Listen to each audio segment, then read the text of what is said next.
રાજકોટના rotary લલિતાલય hospital ખાતે દિવ્ય પ્રતિભા પુરસ્કાર કાર્યક્રમનું ભવ્ય આયોજન કરવામાં આવ્યું હતું। આ કાર્યક્રમ માત્ર એક પુરસ્કાર વિતરણ સમારોહ નહીં, પરંતુ દિવ્યાંગોની અડગ હિંમત અને અસાધારણ આત્મવિશ્વાસનો ઉત્સવ બની રહ્યો હતો। દિવ્યાંગતા એ કોઈ લાચારી નથી, પણ સંઘર્ષમાંથી જન્મેલી એક વિશેષ વ્યક્તિ છે। તેવા ઉમદા વિચાર સાથે સમાજમાં તેઓને સમાન તક અને સ્વીકાર મળે તે આ આયોજનનો મુખ્ય ઉદ્દેશ્ય હતો। કુલ 80 થી વધુ સ્પર્ધકોમાંથી કઠિન પસંદગી પ્રક્રિયા દ્વારા 6 પ્રતિભાઓને પસંદ કરી તેઓને આર્થિક પ્રોત્સાહન અને ટ્રોફી આપી સન્માનિત કરવામાં આવ્યા હતા। દિવ્યાંગ લોકો માટે જે શ્રેષ્ઠ દિવ્યાંગો છે, સશક્ત દિવ્યાંગો છે, એ લોકો માટે દિવ્ય રત્ન અને દિવ્ય ભૂષણ પુરસ્કારો 2024ના વર્ષથી આપીએ છીએ। અમારું જે પુરસ્કાર સમારંભ છે, નામ છે દિવ્ય પ્રતિભા સન્માન સમારંભ। તો અમે એવું કરીએ છીએ કે આખા ગુજરાતમાંથી અરજીઓ મંગાવીએ કે જે લોકો દિવ્યાંગ છે પણ પોતાના ક્ષેત્રમાં શ્રેષ્ઠ છે, અવ્વલ છે, એ લોકોને અમે અરજીઓ મંગાવીએ અને એ લોકોને અમે પછી એમાંથી અમે જ્યુરી જે છે એ બેસે અને એ પસંદ કરે કે કોણ શ્રેષ્ઠ છે, પોતાના ક્ષેત્રમાં શ્રેષ્ઠ છે। આવું શું કામ કરીએ છીએ? એનું કારણ એ છે કે ખાસ તો સમાજમાં દિવ્યાંગો પ્રત્યેની સ્વીકૃતિ નથી અને બીજું દિવ્યાંગોમાં પ્રોત્સાહન નથી। દિવ્યાંગોને પોતાને એમ થાય છે કે અમે તો બિચારા છીએ, અમે કંઈ ન કરી શકીએ, અમને તો સહાય આપો। તો આ વિચારધારા બદલાવવા માટે અમે આ કાર્યક્રમ રાખીએ છીએ।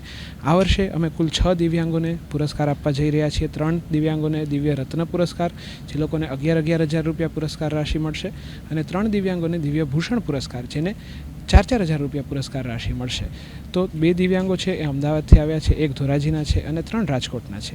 આવી રીતનો અમારો આખો કાર્યક્રમ છે। આ કાર્યક્રમ 2024થી અમે શરૂ કરેલો હતો। 2024માં અમે 7 દિવ્યાંગોને પુરસ્કાર આપેલો હતો અને એ આ બીજું વર્ષ છે આ કાર્યક્રમનો। જો આજે દિવ્યાંગો અમારી જે કાર્યક્રમ જે એપ્લિકેશન છે એમાં અરજીઓ જે મંગાવવામાં આવી હતી એ લગભગ 80 જેટલી અરજીઓ આવી હતી અને આજે એમ સમજો કે 6 દિવ્યાંગો જે પુરસ્કાર કરવાના છીએ એ લોકો હાજર છે અને એના સિવાય ઘણા બધા લોકો એવા છે, કદાચ 20 થી 25 દિવ્યાંગો એવા છે કે જે લોકો રાજકોટમાં રહે છે ને હાજર રહી શકે એવા છે। તો એ લોકો ખાસ કાર્યક્રમ અટેન્ડ કરવા આવેલા છે અને ઇવન અમારો જે ગયા વર્ષે જેને પુરસ્કાર આપ્યો એ મેંદરડાથી પણ અમારો કાર્યક્રમમાં પોતાનું આજે કાર્યક્રમ એટેન્ડ કરવા માટે આજે હાજર રહ્યા છે।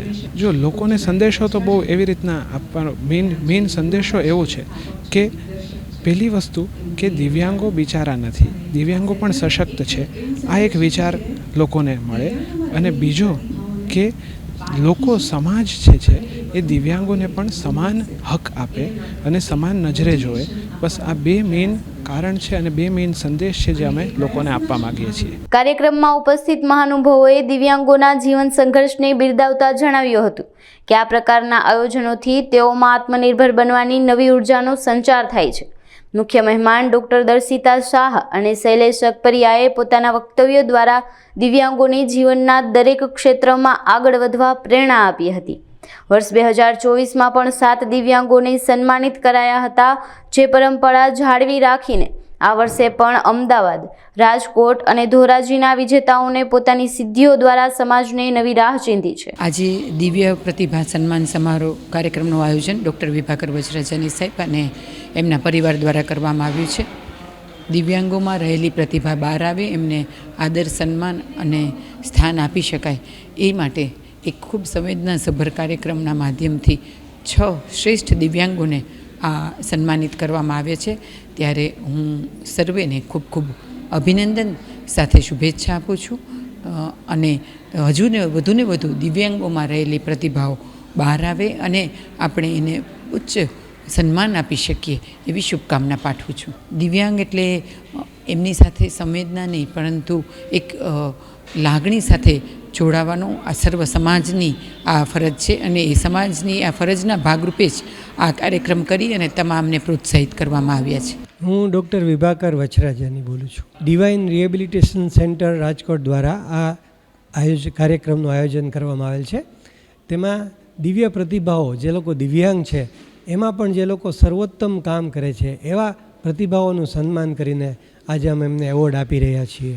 અત્યારે અમારી પાસે લગભગ 80 જેટલા દિવ્યાંગ લોકોએ અરજી કરેલી, તેમાંથી 6 દિવ્યાંગ લોકોને અમે લોકો આજે એવોર્ડ આપી રહ્યા છીએ। આખા ગુજરાતમાંથી દિવ્યાંગ લોકો આવેલા છે। રાજકોટમાંથી 3 દિવ્યાંગ છે અને બહારથી બીજા 3 દિવ્યાંગ લોકો આવેલા છે, અમદાવાદથી આવેલા છે. આ સંસ્થા છેલ્લા 2 વર્ષથી આ પ્રકારના કાર્યક્રમનું આયોજન કરે છે અને છેલ્લા 6 વર્ષથી આ સંસ્થા કાર્યરત છે, છેલ્લા 5 વર્ષથી સંસ્થા કાર્યરત છે, પણ આ પ્રકારના એવોર્ડનું આ બીજું વર્ષ છે.